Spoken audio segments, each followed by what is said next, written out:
Quem é Edir Macedo? Em cultos e programas de rádio, o auto-intitulado Bispo Edir Macedo já definiu a si mesmo como o estrume do cavalo do bandido, ou um monte de nada. Pode ser modéstia ou pode ser parte do show. Isso você precisa decidir. O fato incontestável é que o fundador da Igreja Universal do Reino de Deus é hoje um dos homens mais poderosos do país e comanda na rédea curta um império religioso, empresarial e midiático. É um dos poucos homens do mundo e o único no Brasil a ter sob seu controle uma igreja, uma rede de TV, um partido político e um banco. Na Universal, onde tudo começou há mais de 40 anos, ele reina soberano. Delega poderes e tarefas, mas suas ordens e orientações, que às vezes podem ser transmitidas sem constrangimento às 4 da manhã, devem ser sempre cumpridas imediatamente e sem contestação. Quem se rebela ou começa a ficar muito popular entre os fiéis é atirado no exílio, enviado para uma temporada longe do Brasil em algum dos 95 países onde hoje a Universal já penetrou. Edir Macedo é a Universal e a Universal é Edir Macedo. Esse é o retrato que emerge do livro O Reino, a história de Edir Macedo e uma radiografia da Igreja Universal, do jornalista Gilberto Nascimento. O autor sabe do que está falando. Desde 1989, cobriu questões religiosas para diversos veículos e foi o responsável por descobrir um vídeo caseiro de Edir Macedo gravado no intervalo de um jogo de futebol que ficou famoso. Você tem que chegar e se impor. Pessoal, você vai ajudar agora na obra de Deus. Se você quiser ajudar, amém. Se não quiser ajudar, Deus vai ajudar outra pessoa para ajudar, amém. Entendeu como é que é? Se quiser, bem, se não quiser, que se dane. Ou dá ou desce. O povo quer ver o pastor, o seu pastor, com coragem. O povo quer ver o pastor brigando com o demônio. O povo quer ver o pastor... O povo já está cansado de falsa humildade do padre, né? Exatamente. O padre é humilde e não dá nada, não oferece nada. O padre está daquela maneira assim, então... Nós vamos lá, isso mesmo, e botar pra quebrar, e vira cambalhota, faz... Então o povo fica logo, é isso aí, entendeu como é que é? Em uma entrevista para a agência pública, em janeiro deste ano, Gilberto Nascimento falou sobre como conseguiu compor os perfis de um líder e de uma organização tradicionalmente avessos à imprensa.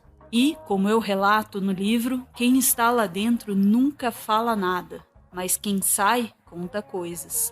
Quem não tem medo, né? No livro, várias pessoas falaram para mim em off. Edir Macedo nasceu na pequena cidade de Rio das Flores, interior do Rio de Janeiro, em 1945, em uma família católica. Antes de passar pelo espiritismo, pela Umbanda e finalmente se tornar evangélico, era devoto de São José. Aos 17 anos, em 1962, começou a trabalhar como escriturário da LOTERJ, a Loteria do Estado do Rio de Janeiro. Lá ficou por 15 anos, até 1977, quando fundou a Igreja Universal, no espaço de uma antiga funerária. A conversão à fé evangélica tinha acontecido bem antes, em 1963. Uma de suas irmãs, que frequentava a Igreja Pentecostal Nova Vida, acreditava ter se curado lá de uma bronquite asmática. Em uma ocasião, Edir Macedo definiu assim sua conversão, seu encontro com Deus. Foi um prazer tão grande que é até indescritível, muito mais gostoso do que o gozo de um homem com uma mulher. Na década de 70, ele frequentou 2 cursos universitários, matemática e estatística, mas não concluiu nenhum. Nos primeiros anos da Igreja Universal, o principal líder da organização não era Edir Macedo, mas sim seu cunhado, o pastor Romildo Ribeiro Soares, mais conhecido como R.R. Soares. Só que Macedo não tinha nascido para ficar na sombra de ninguém. Era dinâmico, ambicioso e determinado. Tinha um projeto. Precisou de pouco tempo para chegar à condição de chefe. Os dois romperam e até hoje são rivais. Em 1980, R.R. Soares fundou a Igreja Internacional da Graça de Deus, que não é lá muito diferente da Universal. Estou seguindo a Jesus Cristo. A Igreja Universal é considerada mais aberta do que a maioria das igrejas evangélicas, geralmente muito conservadoras em matéria de comportamento. Menos com as mulheres. Na visão do seu líder, mulheres devem ser submissas, discretas no vestir e falar pouco. Em casa, o homem é o manda-chuva. Em outras questões, no entanto, o bispo se mostra bem mais maleável. ou pelo menos já se mostrou. Em 2016, ele chegou a receber do Grupo Gay da Bahia, um dos mais fortes representantes da comunidade LGBTI no Brasil, o Triângulo Rosa, um troféu concedido aos amigos da causa. Em uma famosa entrevista ao jornal Folha de São Paulo, em 2007, Edir Macedo também deu fortes declarações a favor do aborto. Ele questionou: o que é menos doloroso?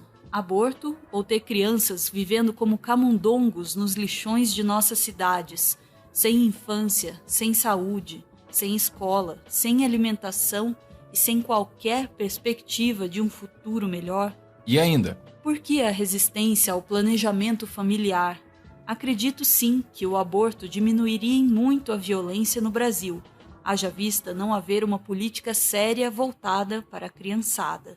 A defesa do planejamento familiar também vai ao encontro do que o bispo prega desde sempre: o inalienável direito de seus fiéis à prosperidade econômica. Uma família planejada, afinal, tem mais chances de se sair bem financeiramente. A Universal é hoje a 4ª maior igreja evangélica do Brasil, com 1.800.000 fiéis, mas é a primeira entre as chamadas neopentecostais, que são aquelas que enfatizam a cura, o milagre e se identificam com a teologia da prosperidade. Essa doutrina considera a riqueza material uma bênção de Deus. Para Edir Macedo, quando seus seguidores ajudam a Universal, eles firmam um compromisso e se tornam automaticamente sócios de Deus. O que pertence aos fiéis, pertence a Deus, e o que pertence a Deus, pertence aos fiéis. E, se você é sócio de Deus, a prosperidade deixa de ser um pedido e passa a ser uma reivindicação. É direito de um sócio levar uma fatia do bolo. A primeira coisa que o Bispo Macedo fez, você pode ver, foi ir para os fundos da igreja. Como não tinha mesa, a igreja era recém-inaugurada, então coloca o dinheiro no chão. E a primeira preocupação era contar, porque ele fazia questão de levar com ele para a casa dele. Tornou-se uma obsessão o dinheiro. No passado, a defesa do aborto e dos homossexuais também pode ter sido uma estratégia de Edir Macedo para se diferenciar da Igreja Católica, com quem há décadas vive em pé de guerra. Em 1992, o bispo passou 12 dias na cadeia, acusado de charlatanismo, curandeirismo e estelionato. Ele atribuiu a prisão à perseguição do catolicismo e também da Rede Globo. A Igreja Católica nunca foi mesmo muito simpática a um fenômeno como a Universal. E, em 1995, a Rede Globo exibiu a minissérie Decadência, estrelada por Edson Celulari, que supostamente seria uma peça de acusação contra Edir Macedo. A obra mostrava um pastor evangélico que enriquecia explorando a fé dos fiéis. Não que a Universal deixasse por menos. Também em 1995, um de seus pastores, Sérgio Von Helder, assombrou o Brasil durante o programa Despertar da Fé na Record. Nós estamos mostrando às pessoas que isso aqui, ó, olha só, meu amigo, olha só, aqui, ó, isso aqui não funciona aqui, ó, isso aqui não é santo coisa nenhuma. Digamos que chutar a imagem de Nossa Senhora Aparecida, a padroeira católica do Brasil, e ainda por cima em rede nacional, era uma ideia ruim demais para que até mesmo o todo-poderoso Edir Macedo pudesse segurar a reação. O líder máximo da Universal precisou pedir desculpas publicamente. Reparar as próprias faltas não é exatamente uma especialidade nem de Edir Macedo, nem da Universal. E isso ficou claro em um episódio absolutamente brutal. Em 2001, em Salvador, Bahia, o adolescente de 14 anos Lucas Terra foi estuprado, assassinado e queimado ainda vivo dentro de um templo da Igreja Universal. O bispo Silvio Galiza foi condenado pelo crime. Hoje está em liberdade condicional. Outro bispo e um pastor ainda aguardam julgamento. O jornalista Gilberto Nascimento também falou sobre esse crime em entrevista para a agência pública. Ele disse: no caso do Lucas Terra, entrevistei o pai e a mãe, o promotor, falei com jornalistas lá da Bahia que acompanharam bastante o caso, falei com advogados e li tudo que saiu. Li o livro do pai do menino, li todas as reportagens. Eu só vi em um momento a fala da igreja, de que aquilo seria uma ação individual da pessoa que cometeu o crime. Isso no caso daquele primeiro pastor que foi condenado, o Silvio Galiza. Nos demais casos, eu não lembro de ter visto de tudo que eu fui ler. A Igreja Universal acabou condenada a pagar aos pais de Lucas uma indenização de R$2 milhões, que saldou em 2008. mas não sem antes recorrer da decisão, alegando que a organização não teria responsabilidade porque na hora do crime o pastor Silvio Galiza não estava em horário de trabalho. Mas a morte de Lucas Terra não é a única no rastro da maior igreja neopentecostal do Brasil. Vereador do Rio de Janeiro por 3 mandatos e diretor da Universal de 1981 até 1986, Valdir Abrão declarou em novembro de 2009 ter sido usado pela igreja como laranja sem consentimento em 20 operações de empréstimos fictícios que trouxeram dinheiro do exterior. 6 dias depois de ter registrado em um cartório o documento com as acusações, ele foi encontrado caído no corredor do prédio em que vivia, depois de levar uma pancada na cabeça. Tinha 81 anos de idade. Morreu no hospital 2 dias depois. No correr dos anos, pelo menos 2 outros políticos ligados à igreja de Edir Macedo foram assassinados a tiros em crimes nunca esclarecidos. Acusações não faltam na história de Edir Macedo e da Universal, que começaram em 1989, quando ele comprou a TV Record. O bispo já foi acusado de ligações com o narcotráfico colombiano, lavagem de dinheiro, formação de quadrilha, sonegação fiscal, importação fraudulenta, estelionato e discriminação religiosa. Você é pai de santo? Você está duvidando que seja? Aqui eu vou falar pra você, leve inocente. Não, você está duvidando, você vai ver isso aqui agora. Vamos lá, pode fazer um teste. Não, leve lá, leve inocente lá. Aqui não adianta nada. Testa não, você é pai de santo, você é pai de santo, você sabe disso aí. A firmeza do centro não está lá, não está aqui. A firmeza está lá, não está aqui. Testa aqui! É importante lembrar que Edir Macedo nunca foi condenado criminalmente. Alguns de seus processos se arrastaram por décadas e então prescreveram. Em 2018, o partido político Republicanos, ex-PRB, ligado à Igreja Universal e a Edir Macedo, elegeu um vice-governador, um senador, 30 deputados federais e 42 estaduais. Além disso, o prefeito do Rio de Janeiro, Marcelo Crivella, é sobrinho de Edir Macedo. Os planos do líder da Universal para controlar uma ampla rede de comunicação e também o poder político são antigos e funcionam em simbiose. Um trecho do livro escrito por Gilberto Nascimento ilumina esse ponto. Segundo Macedo, o dinheiro possibilita atingir determinado ponto na escala de poder, o qual só pode ser superado por meio da política. Quando dinheiro e política se cruzam, atinge-se um patamar superior na estrutura de poder. Elegendo representantes para o legislativo e o executivo, a igreja obteria maior participação e mobilização dos fiéis, acarretando um crescimento da denominação, com a aquisição de mais veículos de comunicação. Encontros de bispos e pastores enfatizavam o caminho a ser trilhado. Macedo ressaltava que quanto mais emissoras de rádio e TV a igreja tivesse, mais ela seria respeitada. O jornalista Gilberto Nascimento define Edir Macedo como um homem de visão muito pragmática.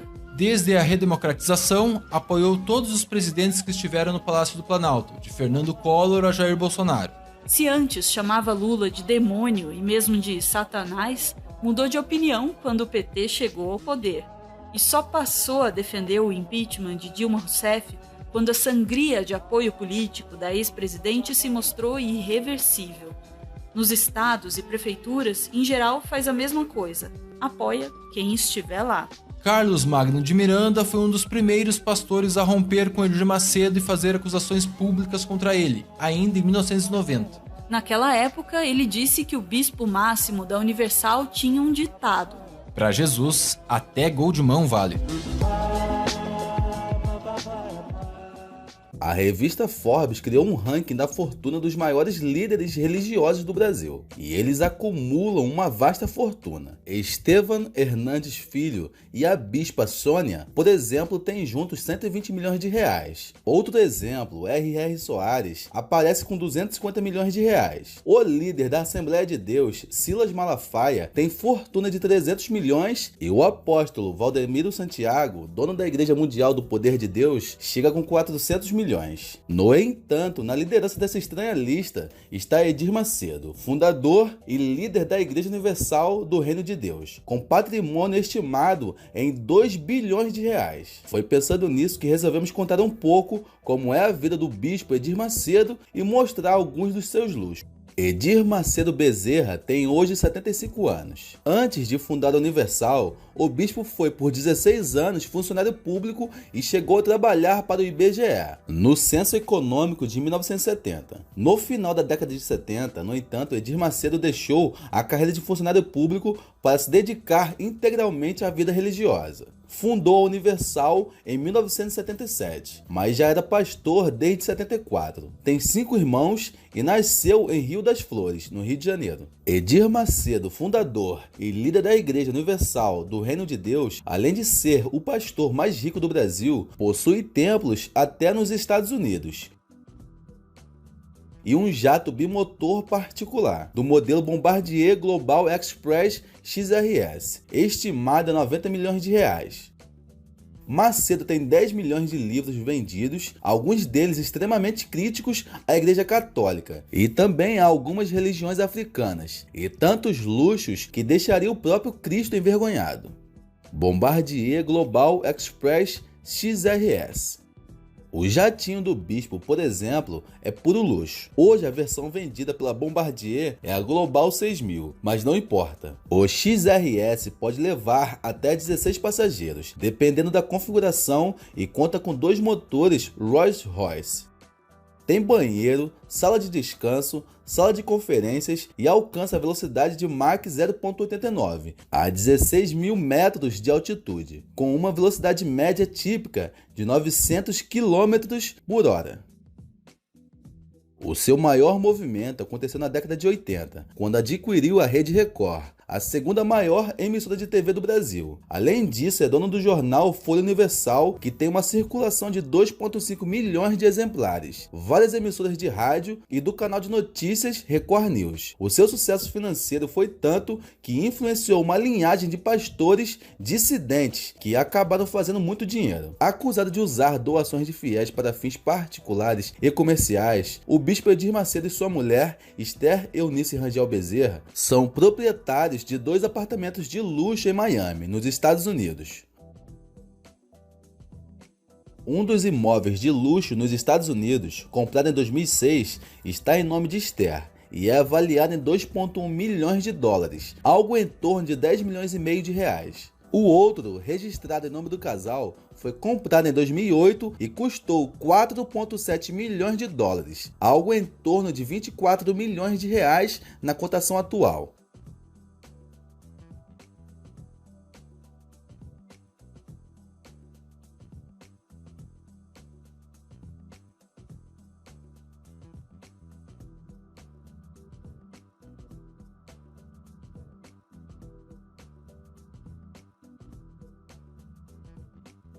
A primeira Igreja Universal foi fundada em julho de 77 e figura hoje como o maior grupo neopentecostal do Brasil. Atualmente a igreja tem mais de 5 mil templos, 1,8 milhão de fiéis, 10 mil pastores e está presente em cerca de 200 países. 30 anos depois da fundação, em 2007, o bispo trabalhava na construção de uma casa de 2.000 metros quadrados em Campos do Jordão, em São Paulo, no valor de 6 milhões de reais.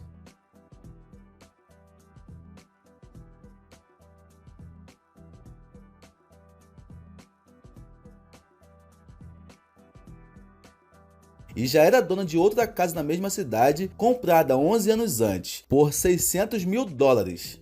Já com um número de fiéis consolidado em Portugal, o bispo decidiu que estava na hora de abrir um grande templo, de dimensões consideráveis. Um edifício emblemático da cidade de Lisboa, o Cinema Império, na Alameda Dom Afonso Henriques, que tinha deixado de funcionar como cinema no final da década de 80. Macedo deu ordens para que a IURD em Portugal comprasse o edifício e acabou por fechar o negócio comprando imóvel por 10 milhões de euros, pagos em dinheiro vivo. Templo de Salomão. Além de ser a maior igreja do Brasil, com seus 100 mil metros quadrados de área construída, o Templo de Salomão da Universal é o endereço do criador da entidade. Ele e sua mulher Esther ocupam a cobertura do prédio. Nos 1.000 metros quadrados da residência oficial, há piscina coberta e jardim de inverno. Não existe fechadura na porta de entrada, cuja abertura se dá com um cartão magnético típico de hotéis. Tem tanto espaço no Templo de Salomão que acabou resolvendo o problema de muita gente. Por exemplo, a filha do bispo Macedo, Cristiane, e seu marido, o bispo Renato Cardoso, fixaram residência em um apartamento de 200 metros quadrados, logo abaixo da residência do pai. Ao todo, 50 moradias estão localizadas acima do altar. Elas são destinadas a pastores da alta cúpula e até mesmo para visitantes. Ilustres, é claro. Rei Salomão. O rei Salomão da Bíblia, filho de Davi, teria construído a sala do trono revestida de cedro desde o chão até o teto. O bispo foi igualmente ousado, pois o piso da sua casa é de mármore e muitos dos materiais são folheados a ouro, além de tintas com pigmentação dourada especial, entre outras tonalidades. A casa tem 3 hidromassagens nas suítes. Os visitantes podem utilizar a sauna e o elevador privativo para desfrutar dos luxos da igreja. Mas o dinheiro é de quem? Bom, a nossa legislação não permite que igrejas sejam donas de empresas de radiodifusão, mas a Record é de Edir Macedo, não da IURD. Então foi ele quem desembolsou os cerca de 45 milhões de reais para comprá-la em 1989. Junto com a Record, somam-se a TV Universal, a Rede Família e programas pagos transmitidos em outros canais, como Band, Rede TV e TV Gazeta. Outras frentes de ação são a Rede Aleluia, o portal Arca Universal, a gravadora gospel Line Records, a editora Unipro e jornais e revistas impressas espalhadas em território nacional. A cúpula da igreja de Edir Macedo gastou 18,6 milhões entre 98 a 2008 para renovar a sua frota de veículos, havendo entre eles carros como o Mercedes-Benz C280, Audi A3 e A4,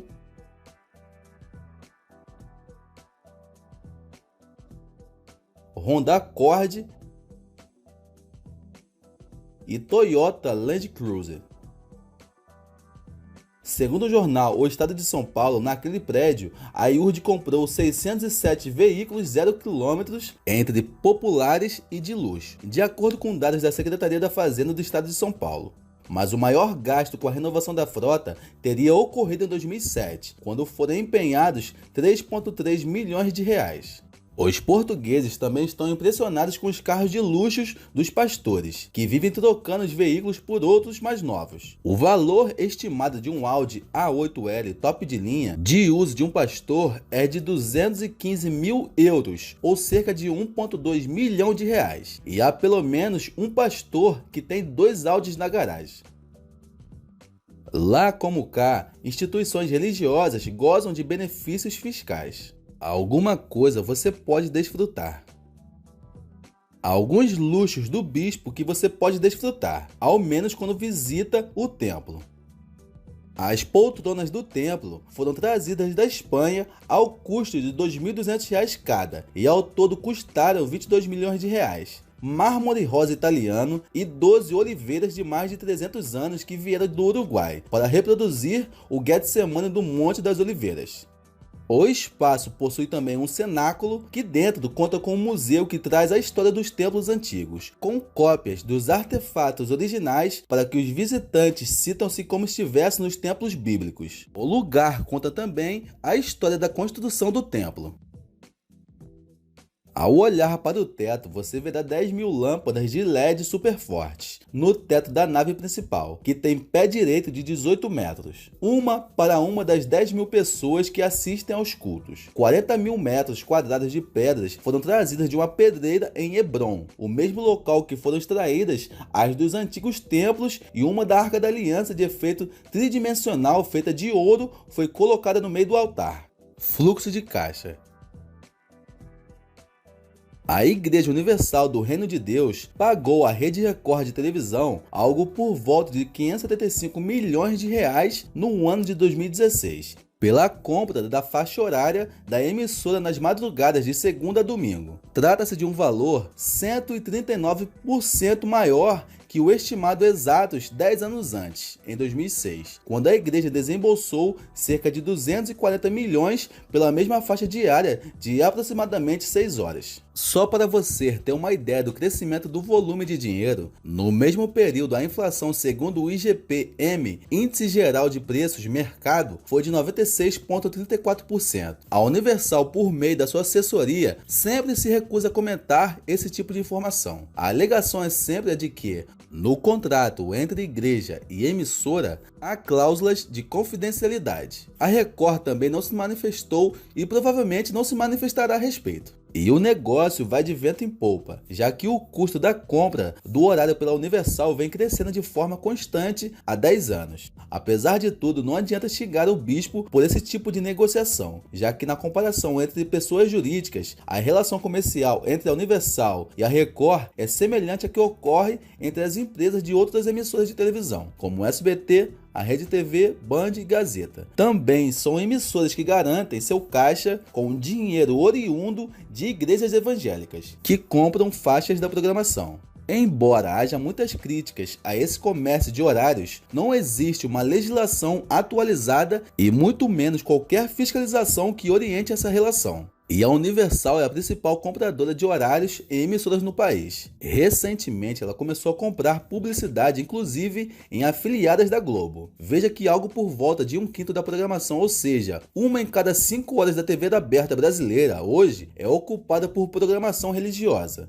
Projetos que coíbem ou mesmo proíbem a venda e o comércio de faixas horárias entre terceiros e emissoras abertas estão em andamento no Congresso. Porém, nunca evoluem graças à união do boicote sistemático da chamada bancada evangélica.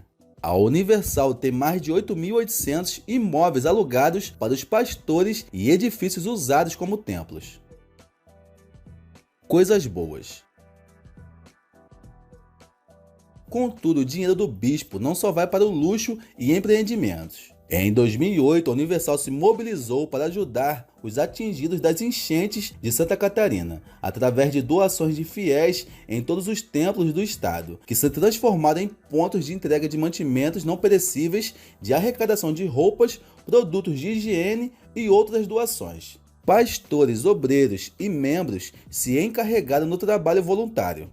Durante as enchentes e deslizamentos de terra no Rio de Janeiro em 2011, a IURD também participou dos trabalhos humanitários, arrecadando mais de 32 toneladas de donativos para as vítimas.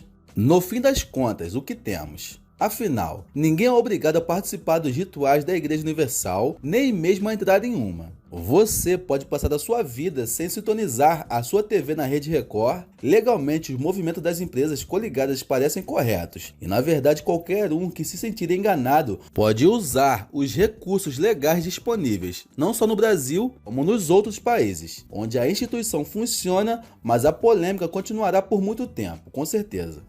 Então é isso, galera. O que vocês acham da vida do bispo Edir Macedo? Não ajunteis tesouros na terra, onde a traça e a ferrugem tudo consomem, e onde os ladrões minam e roubam.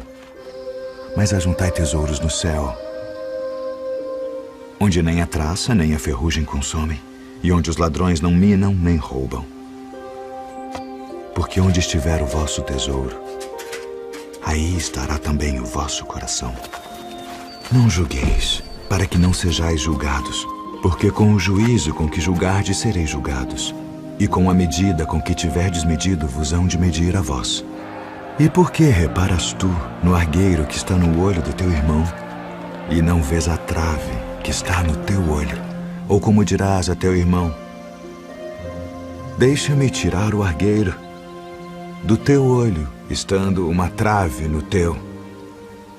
Hipócrita, tira primeiro a trave do teu olho, e então cuidarás em tirar o argueiro do olho do teu irmão. Pedi, e dar-se-vos-á. Buscai e encontrareis. Batei, e abrir-se-vos-á. Porque aquele que pede, recebe. E o que busca, encontra. E ao que bate, abrir-se-lhe-á. E qual de entre vós é o homem que, pedindo-lhe pão o seu filho, lhe dará uma pedra? E pedindo-lhe peixe, lhe dará uma serpente. Se vós, pois, sendo maus, sabeis dar boas coisas aos vossos filhos, quanto mais vosso Pai, que está nos céus, dará bens aos que lhe pedirem. Portanto, tudo que vós quereis que os homens vos façam, fazei-lo também vós, porque esta é a lei e os profetas. Entrai pela porta estreita, porque larga é a porta e espaçoso o caminho que conduz à perdição, e muitos são os que entram por ela. E porque estreita é a porta e apertado o caminho que leva à vida, e poucos há que a encontrem. Acautelai-vos, porém, dos falsos profetas, que vêm até vós vestidos como ovelhas, mas interiormente são lobos devoradores. Por seus frutos os conhecereis. Porventura colhem-se uvas dos espinheiros ou figos dos abrolhos? Não pode a árvore boa dar maus frutos, nem a árvore má dar frutos bons. Toda árvore que não dá bom fruto corta-se e lança-se no fogo. Portanto, pelos seus frutos os conhecereis. Nem todo o que me diz, Senhor, Senhor, entrará no reino dos céus, mas aquele que faz a vontade de meu Pai, que está nos céus. Muitos me dirão naquele dia, Senhor, Senhor, não profetizamos nós em Teu nome, e em Teu nome não expulsamos demônios, e em Teu nome não fizemos muitas maravilhas? Então lhes direi abertamente, nunca vos conheci. Apartai-vos de mim, vós que praticais a iniquidade. Todo aquele, pois, que escuta estas minhas palavras e as pratica, assemelhá-lo-ei ao homem prudente que edificou a sua casa sobre a rocha. E desceu a chuva, e correram rios, e assopraram ventos, e combateram aquela casa, e não caiu, porque estava edificada sobre a rocha. E aquele que ouve estas minhas palavras e não as cumpre, compará-lo-ei ao homem insensato que edificou a sua casa sobre a areia, e desceu a chuva, e correram rios, e assopraram ventos, e combateram aquela casa, e caiu. E foi grande a sua queda.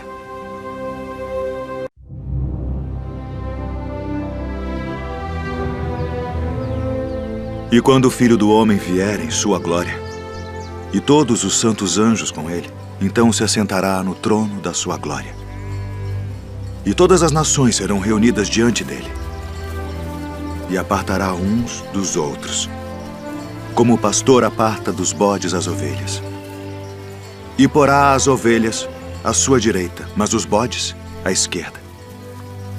Então dirá o rei aos que estiverem à sua direita, vinde, benditos de meu Pai, possuí por herança o reino que vos está preparado desde a fundação do mundo. Porque tive fome e destes-me de comer. Tive sede e destes-me de beber. Era estrangeiro e hospedastes-me. Estava nu e vestistes-me. Adoeci e visitastes-me. Estive na prisão e fostes me ver. Então os justos lhe responderão dizendo, Senhor, quando te vimos com fome e te demos de comer? Ou com sede e te demos de beber? E quando te vimos estrangeiro e te hospedamos, ou nu e te vestimos? E quando te vimos enfermo ou na prisão e fomos ver-te? E respondendo o rei, lhes dirá, em verdade vos digo, que quando o fizestes a um destes meus pequeninos irmãos, a mim o fizestes. Então dirá também aos que estiverem à sua esquerda, apartai-vos de mim, malditos, para o fogo eterno preparado para o diabo e seus anjos, porque tive fome e não me destes de comer. Tive sede e não me destes de beber. Sendo estrangeiro, não me recolhestes, Estando nu, não me vestistes, e enfermo, e na prisão, não me visitastes. Então eles também lhe responderão, dizendo: Senhor, quando te vimos com fome, ou com sede, ou estrangeiro, ou nu,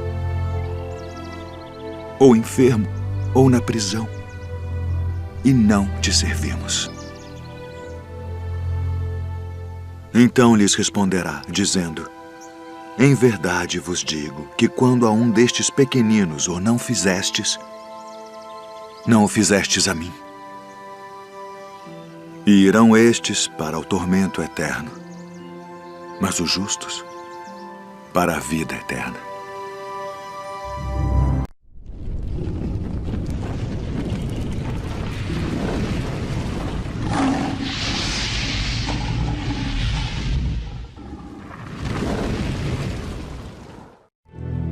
Estando com os discípulos no Monte das Oliveiras, Jesus ouviu deles a seguinte pergunta: Que sinal haverá da tua vinda e da consumação do século?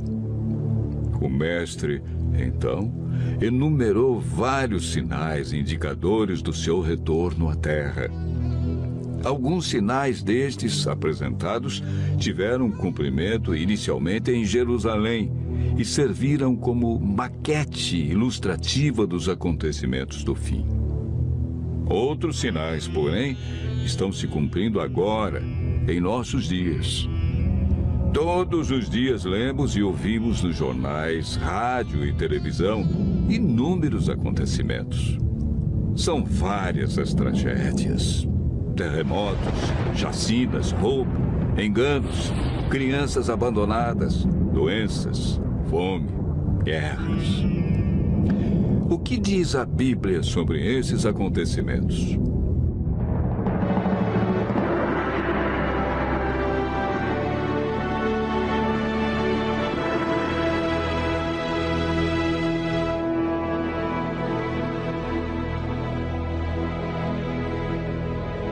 Vamos analisar os sinais que antecedem a sua volta em 3 partes. Primeiro, os sinais no mundo social. Segundo, sinais no mundo natural. E, por último, sinais no mundo religioso. Os sinais no mundo social estão descritos em Mateus 24, versos 6, 7 e 10. Jesus profetizou que antes de sua volta, o mundo estaria envolvido em guerras, fome, nação contra nação, reino contra reino, traição e ódio entre as pessoas. Na segunda carta de Timóteo, capítulo 3, versos 1 a 5, nos fala de tempos difíceis. Desemprego, fome, pessoas egoístas, avarentas, pessoas blasfemando de Deus, filhos desobedientes à paz, homens sem domínio de si. Esses sinais no mundo social são provenientes da obra de Satanás e não de Deus. Na segunda parte do nosso estudo, falamos a respeito dos sinais no mundo natural. Mateus 24, versos 7 e 29, fala de sinais que estão acontecendo e que já aconteceram. No dia 19 de maio de 1780, o sol escureceu. Esse dia ficou conhecido como o Dia Escuro. Na região leste dos Estados Unidos, tão densas eram as trevas que as lamparinas foram acesas ao meio-dia. A lua, embora fosse cheia, negou-se a iluminar. A ciência não conseguiu explicar esse fato sobrenatural, mas a Bíblia o apresenta como um dos sinais que antecede a vinda de Cristo. Em 13 de novembro de 1833, ocorreu uma deslumbrante queda de estrela jamais vista. Esses sinais já se cumpriram uma vez, mas antes da vinda de Jesus, se repetirão com maior intensidade. Os sinais no mundo natural, como terremotos, enchentes e grandes calamidades que matam milhares de pessoas, indicam que Satanás está agindo até mesmo na natureza. Tratamos na terceira parte do nosso estudo sobre os sinais no mundo religioso. Mateus 24, versos 4 e 5, fala sobre o engano religioso que haverá no tempo do fim. Mateus, capítulo 24, verso 11, refere-se ao aumento das religiões. Somente no Brasil existem mais de 1.500 religiões cristãs. No mundo, são mais de 35 mil religiões cristãs. Jesus afirmou também que antes de sua vinda, os falsos cristos e falsos profetas operariam sinais e prodígios. Mas o que fazer diante de tantas religiões? O conselho de Jesus é claro. Ele diz: acautelai-vos para que ninguém vos engane, porque muitos virão em meu nome e enganarão a muitos. Segundo Pedro 2, versos 1 a 3, fala da atitude de líderes religiosos que são movidos pela ambição e acabam usando a religião, a Bíblia, milagres e o nome de Deus para explorar as pessoas que os procuram em busca de curas, sinais e prodígios. Outro sinal no mundo religioso é encontrado em Mateus 24, verso 14. Apresenta o sinal de Deus, que indica que o fim realmente chegou. Esse sinal é a pregação do Evangelho do Reino em todo o mundo. O apóstolo Paulo nos fala em Gálatas, capítulo 1, verso 6, de um outro evangelho que parece ser bíblico, mas não é. Esse evangelho é o falso evangelho de Satanás, pois este sabe que pouco tempo lhe resta e está empenhado em difundir os seus terríveis enganos. O que devemos fazer para não sermos enganados diante de tantas religiões? Em 1 João, capítulo 4, verso 1, encontramos a resposta. A Bíblia nos orienta a provar se os espíritos provêm de Deus ou não, ou seja, comparar. Aquele que quiser fazer a vontade de Deus deve comparar a doutrina da Bíblia com aquilo que outros ensinam. Por que Deus manda provar? De acordo com Mateus 7, verso 15, o engano vem parecendo verdade. Paulo afirma que não é de admirar, porque o próprio Satanás se transforma em anjo de luz. Não é muito, pois que os seus próprios ministros se transformem em ministros de justiça. E o fim deles será conforme as suas obras. Segundo Coríntios, capítulo 11, versos 14 a 15. Satanás tem poder para encantar as pessoas. Se mostra de maneira diferente e apresenta a verdade de forma distorcida. Seus meios de enganar, segundo Mateus, são sinais, curas e prodígios. De acordo com a Bíblia, estamos vivendo nos últimos dias e Satanás sabe que lhe resta pouco tempo.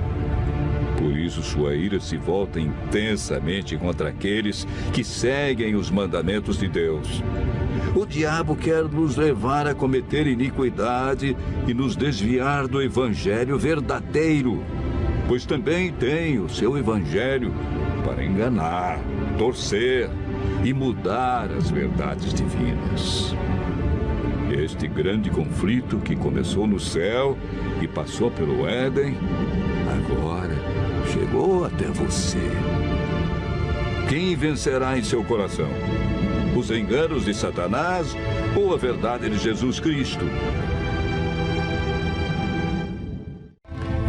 vemos que os sinais preditos por Cristo estão todos se cumprindo, indicando que em breve todo o mal do universo terá seu fim.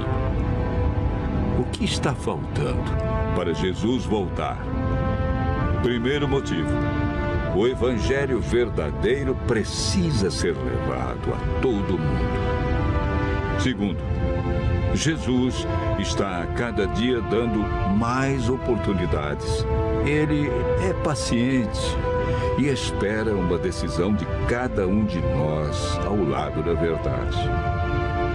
Lucas 21, verso 28, declara que, ao começarem estas coisas a suceder, exultai e erguei a vossa cabeça, porque a vossa redenção se aproxima. Continue ouvindo a voz de Deus. Em breve, vamos contemplar Jesus vindo sobre as nuvens do céu com poder e grande glória.